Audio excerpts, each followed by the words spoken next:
20년 전 홀로 딸아이를 키우던 한 여성과 재혼을 하게 된 김 씨. 이들은 결혼 후 아들까지 낳아서 단란한 가정을 이어갔습니다. 그런데 이 행복도 잠시 아내가 당시 살던 아파트에서 몰래 보증금을 빼돌리며 여기저기 빚을 지게 되면서 둘의 사이는 금이 가기 시작했는데요. 심지어 아내는 잦은 음주와 외도까지 저질렀고 결국 이들은 결혼 5년 만에 파경을 맞게 됐습니다. 이혼 후 김 씨는 전처가 진 빚을 갚으면서 아들을 홀로 키웠는데요. 그런데 최근 우연히 알게 된 전처의 근황에 김 씨는 충격을 금치 못했습니다. 바로 전처가 건물주가 되어서 지역 부자로 불리고 있었던 건데요. 이혼한 지 15년 가까이 흐른 뒤에 들은 충격적인 전처의 소식. 김 씨는 이제라도 전처에게 대신 갚아준 돈을 돌려받을 수 있을까요? 예. 일단 정리를 하면은 둘 다 재혼해서 만난 재혼 커플이었던 것 같고, 근데 또 나중에 이런 돈 문제로 이혼을 했다. 자, 그러니까 방금 말씀드린 대로 둘 다 이 과거가 있었던 둘 다 재혼 커플, 그렇죠? 네, 현재 50대 중반인 김 씨는 20대 후반에 첫 결혼을 했지만 아내가 사고로 세상을 떠나면서 혼자가 되었다고 합니다. 그리고 4년 뒤에 전 아내를 만나서 새로운 가정을 꾸리게 된 건데요. 하지만 그마저도 끝맺음이 좋지 않았고 전 아내가 남긴 빚 때문에 연애나 결혼을 하지 않고 열심히 돈을 벌어서 아들을 키웠다고 합니다. 하지만 최근 알게 된 전 아내의 근황에 회의감이 든다는 김 씨인데요. 김 씨의 고민을 별별 상담소에서 해결해 주세요. 예, 한 언론에서 소개된 사연을 실제 사연자의 그 신원 특정을 막기 위해서 일단 약간의 각색을 했다는 말씀 미리 좀 드리고요. 야, 이 참 파란만장하네요. 이 김 씨의 인생. 어떻게 만나서 둘이 재혼을 하게 된 거예요? 일단 김 씨는 영어 학원을 운영하고 있었는데요. 이 당시에 아내는 6살 난 딸을 이 학원에 보내는 학부모였습니다. 이 학부모 상담을 하면서 각각 자기 얘기를 하게 됐는데 서로가 사별과 이혼의 아픔이 있구나 하는 걸 그때 알게 된 겁니다. 그리고 묘한 동지애가 생겼다고 하는데요. 이후에 이 아내는 딸 상담을 핑계로 학원을 계속 드나들었고 굉장히 자연스럽게 연인 관계로 발전을 했습니다. 연애 2년 만에 결혼을 하게 됐고 결혼 후에 둘 사이에 아들까지 생겼습니다. 보통 한 번 아픔을 겪었던 사람들이 다시 만나서 결혼을 하면 그 실수를 되풀이하지 말아야지 하면서 더 열심히 사는 게 그렇죠. 보통의 이제 상식 아닌가요? 둘 다 이제 그런 어떤 동지애로 지금 얘기했는데 이제 같은 좀 상황이었기 때문에 좀 더 단란하게 꾸려야 되겠다라고 생각을 해서 그 아내의 딸, 친딸처럼 아꼈다고 합니다. 또 그 와중에 친아들도 지금 태어났다라고 하고요. 그래서 혹시 딸이 좀 비교감을 느낄 수도 있다고 생각이 들어서 딸한테 더 잘해서 딸바보라는 얘기도 들었다고 합니다. 또 아내가 아들, 딸 돌보는 게 많이 힘들어 보여서 아내한테도 지극정성으로 잘했다고 해요. 자, 그런데 결혼 5년 만에, 재혼 5년 만에 이 꿈이 와장창창창창창. 사실 김 씨 되게 착한 남편이었습니다. 이제 돈을 벌면 그 돈을 관리하는 거는 부인이 관리하는 게 맞다라고 생각하고 다 돈을 부인한테 줬는가 봐요. 그럼 돈을 이제 부인한테 다 줬으니까 그 주고 난 다음에 남편은 바깥에서 뭐라도 조금 하려면 용돈을 받아야 되는데 부인이 용돈을 주지 않기 시작하는 겁니다. 그리고 저녁에 집에 가면 이 부분 시청자 여러분 같이 한번 생각했으면 좋겠는데 아이와 같이 먹는 저녁상에 있는 반찬조차도 부실했다는 겁니다. 남편만 먹는 반찬이 아니라 아이와 같이 먹는 반찬이 부실했다? 뭔가 좀 생각이 달라지시지 않나요? 그래서 그 남편은 그렇게 생각했습니다. 용돈을 왜 안 주느냐. 내가 400만 원이라는 돈을 벌어주는데 용돈이 없다는 게 난 이해가 안 된다라고 하니까 부인은 여전히 이런 이야기만 퉁명스럽게 하는 거죠. 나 돈 없어. 그래서 남편은 아이들에게 정말 더 많은 어떤 도움을 주기 위해서 돈이 들어가니까 돈이 없는 게 아닌가. 또 그렇게 착하게 생각을 했다라고 합니다. 그러니까 지금 말씀하신 그 상황이 2002년, 그러니까 20년 전인데 20년 전 물가랑 지금 비교해 보세요. 그때 2002년 월 400이면은 엄청 고소득이에요. 그렇죠. 소득이 적진 않습니다. 생활하는 지장이 없었는데 계속 돈이 없다 그러니까 이 남편이 진지하게 물어봤나 봐요. 왜 돈이 없다냐 그랬더니 결론적으로 내가 빚을 졌다. 약 2천만 원 정도의 빚을 졌다는 거예요. 김 씨는 황당했죠. 그래도 같이 부부고 사니까 그래. 당신 혼자 갖기 힘드니까 같이 벌써 갑자해가지고 그 빚을 갚아줬다는 겁니다. 갚아줬는데요. 그래서 어느 정도 평화가 왔는데 갑자기 부동산에서 연락이 왔습니다. 무슨 말이냐면은 전세 계약이 만료됐으니까 집을 비워달라고 전화가 왔어요. 그럼 집을 비우려면 어떻게 해야 돼요? 보증금을 넣지 않습니까? 예. 보증금을 받아야 되는데 그럼 보증금을 내놓으셔야 했더니 하는 말이 뭔 소리예요? 아내가 가져가는데요. 아니 아내가 가져갔다는 거예요. 전세 그 보증금을 얼마나 황당합니까? 그래서 이 남자가 생각하기에는 이게 뭐지? 너무나 황당을 했던 거죠. 어디 갔어요, 보증금? 그제서야 뭔가 단단히 잘못됐구나 하는 것을 김 씨가 직감을 한 겁니다. 그래서 곧바로 아내의 채무 관계를 조사를 해봤는데요. 알고 보니까 아직도 빚이 2,000가량 남아 있었던 겁니다. 심지어 김 씨 아버지에게도 아이들 핑계를 대면서 이 집 담보 대출을 받은 것으로 드러났습니다. 이 아버지는 김 씨한테 당연히 너도 알고 있는 줄 알았다 이렇게 얘기를 했다는 겁니다.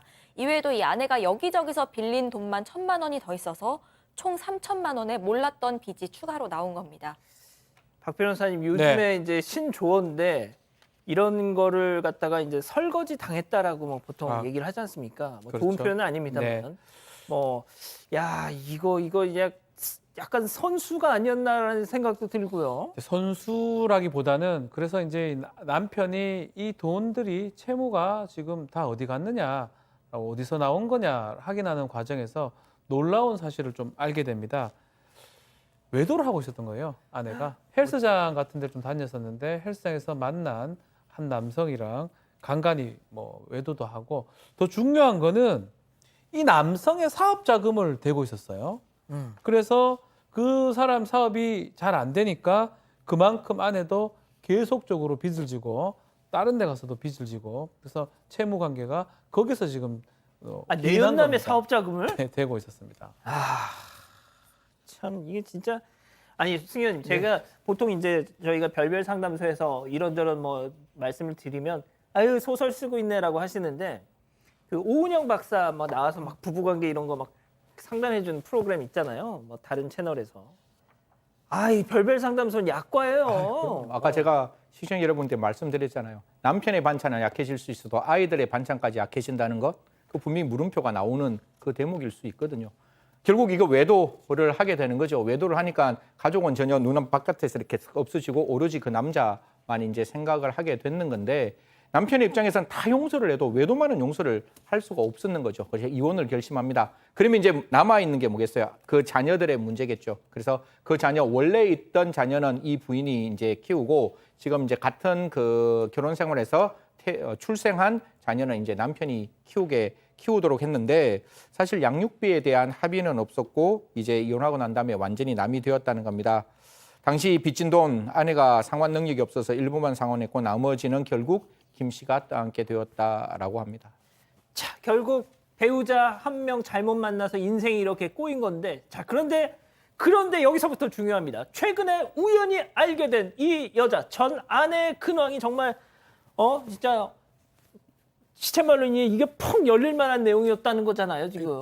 푹 열리지 마시고 예. 15년 동안 이혼했지 않습니까? 그러니까 딸은 아내가 데려갔고 이혼한 아들은 내가 키웠는데 그 꼴보기 싫으니까 15년 동안 연락을 안 했습니다. 근데 아들이 커가지고 대학생이 됐는데 엄마를 보고 싶어 하는 거예요. 그러니까 이 남자가 그래도 엄마를 만나게 해줘 싶어서 수소문 해가지고 알아봤더니 정말로 충격적인 일이 벌어졌습니다. 네. 내용을 봤더니 그 아내가 이혼해가지고 사는데 3층 건물이 소유하고 있는 거예요. 그리고 1층은 자기 딸하고 같이 식당도 하고 카페도 하고 돈을 잘 벌어서 아까 그 승희 의원님이 말씀하신 외제 차를 타고 다니면서 외차 뒤에 뭐 여름에는 골프채 갖고 다니면서 골프 치고 다니고 그러니까 이혼한 뒤에 어떻게 해서는 모르지만 상당히 부유하게 동네에서 유지로 살면서 돈을 많이 벌었던 거죠. 이걸 들은 남편이 깜짝 놀란 거예요. 야, 박 변호사님 네. 어쩌면 좋겠습니까? 이게 참 이해할 수 없는 건데 그 사람이 살다 보면 별일이고 별일이 다 있는 것처럼 그리고 뭐 좋아해야 될지 말아야 될지 모르지만 그럼에도 불구하고 또 아이의 엄마잖아요. 뭐 나쁜 부분도 있겠지만 또 당황하고 황당했는 부분도 있겠지만 어쨌든 간에 아이의 엄마기 때문에 또 그런 부분도 저는 있을 것 같습니다. 과연 그 아이도 친자겠느냐라는 생각까지 듭니다. 예. 뭐 그 부분은 저희가 확인을 못했지만 자 아무튼 정말 이 상황을 15년이 지나고 나서야 안 이 김 씨의 이 와르르 무너지는 심정 어쩌면 좋겠습니까? 맞습니다. 심지어 그 15년도 굉장히 힘들었는데요. 이혼 후에 집 보증금도 사실상 날리고 빈털터리로 살았던 겁니다. 그러면서 아이가 어린데 돈이 없어서 원룸과 반지하를 전전하다가 이 운영하던 학원마저 힘들어지면서 막노동을 하기 시작했다고 하는데요. 아이고야. 지금은 그래도 상황이 좀 나아져서 아들과 함께 아파트에 살고 있었다고 합니다. 하지만 이 전처가 잘 살아도 너무 잘 먹고 잘 살고 있는 걸 보니까 좀 인생에 회의감이 들었다고 합니다. 당연하죠. 자, 그러면 이쯤에서 별별 상담소 오늘의 궁금증 짚어보죠. 자, 15년 전 이혼한 이 전처가 건물주가 됐습니다. 자, 양육비와 대신 빚 갚았던 그 돈 돌려받아야 됩니다. 일단 양육비 같은 경우는 이제 과거 양육비긴 합니다. 그 미성년의 아들 또 뭐 얘긴 하지만 뭐 친자가 맞겠죠. 친자가 맞기 때문에 어머니가 그 양육을 할 의무가 있었고 양육을 하지 않는다면 양육비를 줘야 될 의무가 있습니다. 그렇다면 뭐 양육비 청구는 뭐 가능할 걸로 생각이 들고 뭐 금액 자체는 좀 더 입증을 하거나 해야 될 것 같고요. 이제 돈이 문제인 것 같아요. 빚을 대신 갚았는데 예. 그래서 시간이 조금 많이 걸렸어요. 15년이 지금 지났거든요. 통상의 뭐 채권 채무 관계는 10년 정도의 소멸시효가 있습니다. 어허. 그렇기 때문에 이게 받을 수 있을지는 좀 따져봐야 될 것 같은데 글쎄요, 좀 쉽지는 않을 것 같아요. 다만 아내가 내가 갚아줄게. 뭐 그렇게 한다면 이게 자연 채무가 되기 때문에 그 가능한데 이런 사람 잘 안 갚아줘요 또. 그래서 어떻게 될지는 모르겠습니다. 아, 그러면 뭐 어떻게 합니까 이거? 뭐 어떡합니까? 아, 법이 아니면 또 그러면 안 되죠. 참. 승현님. 네. 승현님이 가진 모든 지식, 경험을 다 동원해서 돈을 돌려받을 수 있는 방법 빨리 말해주세요. 아들이 가서 엄마를 만나면 됩니다. 엄마 돈 줘. 나 아빠가 날 키웠어. 엄마는 정말 나에 대해서 아무런 감정이 없는 거야? 엄마 돈 줘. 돈 달라니까. 돈 줘요. 10일만 찾아가십시오. 그러면 돈 받을 겁니다. 그 방금 승현님의 그 해법에 대해서 우리 팀장님은 고개를 절레절레 흔드셨어요. 우리 승현님 상당히 순진하시네요. 아, 10일 진짜. 찾아간다고 실수분은 아니고 이 아들이 찾아가 주질 않습니다. 단순히 근데 방법은 있어요. 시간이 걸리더라도 그 아내가 사망하면 재산이 오거든요. 많이 기다려야죠. 10일은 안 됩니다. 오래 기다려야 됩니다. 와, 좋은 방법일 것 같긴 한데 좀 너무 상속은 받네. 예. 되잖아요. 상속되네. 핏줄이네. 근데 좀 너무 오래 기다려야 된다. 오래 기다려야죠. 그래서 예. 복수는 그래도 기다려서 복수하면 좋죠. 박 변호사님. 저는 뭐 지금 법적으로는 좀 쉽지는 않은 것 같습니다. 근데 이제 예전 정이 있거나 그래서 이제 이 전처가 일정 부분 좀 해준다면 이제 고마운 일인데 안 해준다 그러면 뭐 법적으로는 양육비 말고는 받을 방법은 좀 쉽지 않아 보인다. 지금 단계에서는 그렇게 생각이 듭니다. 알겠습니다. 자, 우리 가족 여러분들께서도 많은 진짜 장탄식을 쏟아내고 계시는데 좀 정리 좀 해주세요. 네, 다들 너무 속상해하시면서 무한의 끈님이 권선징악은 이야기 속에나 있고 현실은 시궁창이라고 말씀하셨고요. JYJ5678님이 건물도 다른 남자한테서 받은 거 아니야. 베리페리님이 나 같으면 건물주 된 거 보자마자 척추 접었을 것 같은데 인내심도 대단하다라고. 뭘 접어요? 척추라고 말씀을 그러니까 해주셨습니다. 뽁 이렇게. 네. 예. 그건 이제 법에 기대는 게 아니라 이제 약간 예, 이러시면 안 되겠죠. 뭐 해결사를 동원한다거나 약간 뭐 별로 좋은 방법은 아닌 것 같네요. 자, 잠깐 이거 눌러주세요.